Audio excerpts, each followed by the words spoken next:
Donc la Maison de la BD existe depuis 2015. En fait, c'est une initiative de la ville de Blois. C'est le maire Marc Gricourt qui souhaitait donner un lieu pérenne à Blois avec une vitrine de la bande dessinée. Donc effectivement, existait auparavant le festival BD Boom, qui existe évidemment toujours, et de pouvoir poursuivre en fait nos actions à l'année avec cette maison de la BD qui a un triple objectif. Le premier, c'est un objectif éducatif, c'est-à-dire initiation à la bande dessinée avec l'accueil des scolaires, mais aussi extrascolaires, des cours individuels le mercredi, et puis un certain nombre de stages. La deuxième action, c'est proposer un lieu d'exposition, c'est-à-dire que nous avons chaque année une petite dizaine d'expositions qui sont présentées, qui sont réalisées par la Maison de la bande dessinée. Donc, ce qui veut dire depuis 2015, environ une cinquantaine d'expositions présentées. Donc, on a eu des grands noms de la bande dessinée. Je pense à Emmanuel Lepage, je pense à Régis Loisel. On avait fait l'exposition Bécassine, donc des grandes figures de la bande dessinée classique, mais aussi des jeunes auteurs. Et en dehors de ce lieu d'exposition, un volet création qui se décline tout d'abord avec un atelier d'auteur, l'atelier Craft, donc un lieu permanent qui accueille des auteurs et des autrices de la région. Une résidence d'auteurs, donc chaque année nous avons 2 ou 3 personnes en résidence sur des dispositifs cycliques ou CNL.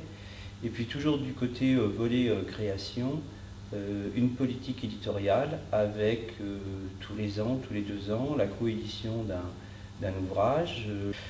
C'est un lieu qui est situé au centre-ville de Blois, au cœur historique, donc à quelques encablures du château, en face du muséum.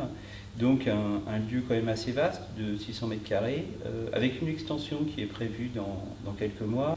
On dispose aussi de salles spécifiques pour les scolaires, donc avec la salle Tom et Nana. Et puis on a un lieu spécifique dédié à la BD numérique, donc équipé. Et puis dans cette future extension, nous aurons un nouvel atelier, c'est-à-dire que l'atelier Craft va déménager dans la nouvelle partie. Et puis un lieu spécifique pour la jeunesse, plutôt avec une visée pédagogique, mais aussi ludique, ou un lieu en autonomie. En fait, on s'est aperçu que le grand public aimait bien aussi déambuler dans la maison de la BD, mais aussi avoir un lieu de pratique en accès libre pour les enfants.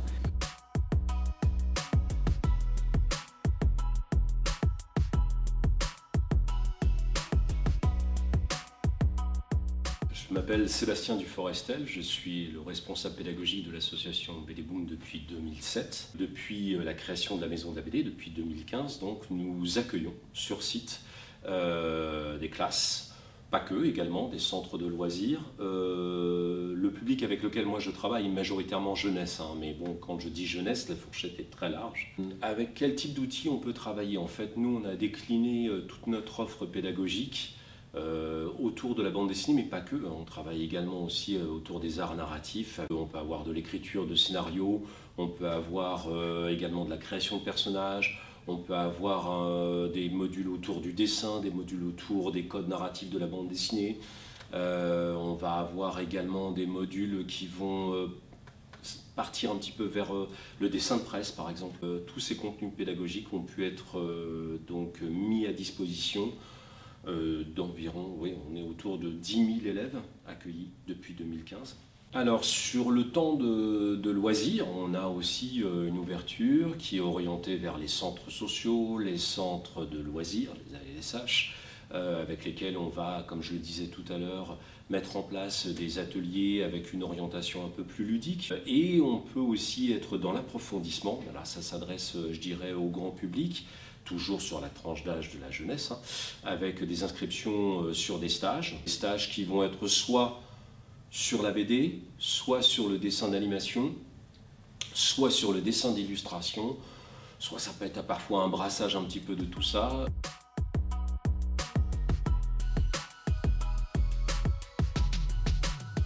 Moi, je suis Mathilde Landry, je suis médiatrice des publics à la Maison de la bande dessinée. Donc, je m'occupe principalement des publics du champ social et différents publics éloignés des pratiques culturelles. Et je m'occupe aussi de la médiation générale de la Maison de la BD sur les expositions et autour des rencontres, notamment pendant les résidences. La Maison de la BD, déjà dans l'association, il y a une démarche qui est d'aller vers des publics qui n'ont pas forcément accès aux pratiques culturelles et au monde de la bande dessinée.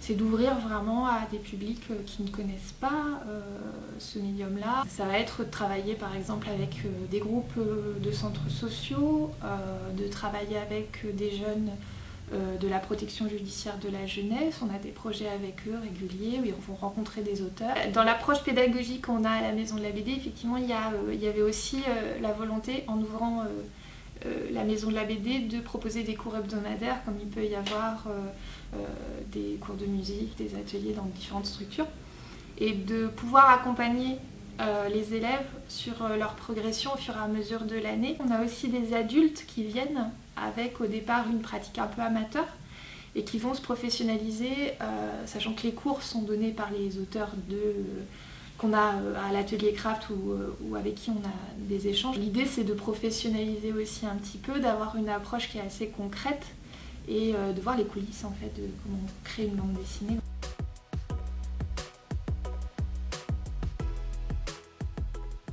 Pendant la crise sanitaire, la maison de la BD était fermée pendant quelques mois.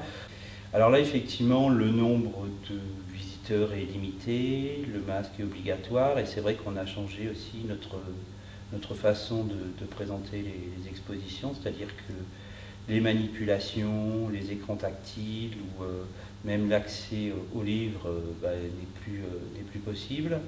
Donc avec des espaces beaucoup plus grands. Nous, ça veut dire qu'on a traversé cette crise avec une organisation en télétravail. Donc voilà, une période qui a été, comme pour beaucoup, assez douloureuse et longue, mais finalement qui nous a permis de travailler sur des projets où habituellement on a finalement moins de temps. En ce qui concerne le festival BD Boom 37, qui se déroulera le 20, 21 et 22 novembre, et effectivement un certain nombre d'interrogations. Le festival sera présidé par Émile Bravo, donc avec une très belle affiche où on voit Spirou et Fantasio sur le pont Jacques-Gabriel à Blois, et qui fait référence au 18 juin 1940 à Blois, où en fait les Français avaient bombardé une arche du pont pour retarder en fait l'avancée ennemie. Alors effectivement un festival avec beaucoup d'interrogations où quelle sera la situation sanitaire en novembre et quelles mesures devra-t-on prendre à cette époque-là, c'était encore un peu tôt.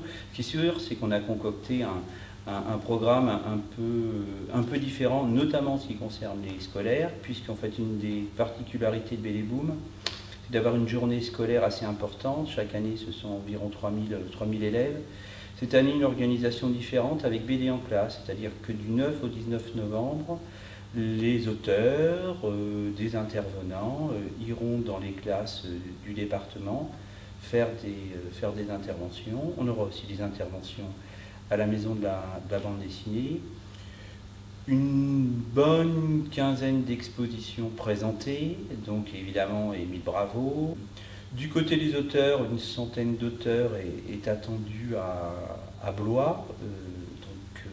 Cette année, on réduira, crise oblige, le nombre d'auteurs. Et puis en fait, avec des rencontres qui vont comme ça jalonner le festival, et puis du spectacle vivant, des concerts, voilà, dans différents lieux de la ville.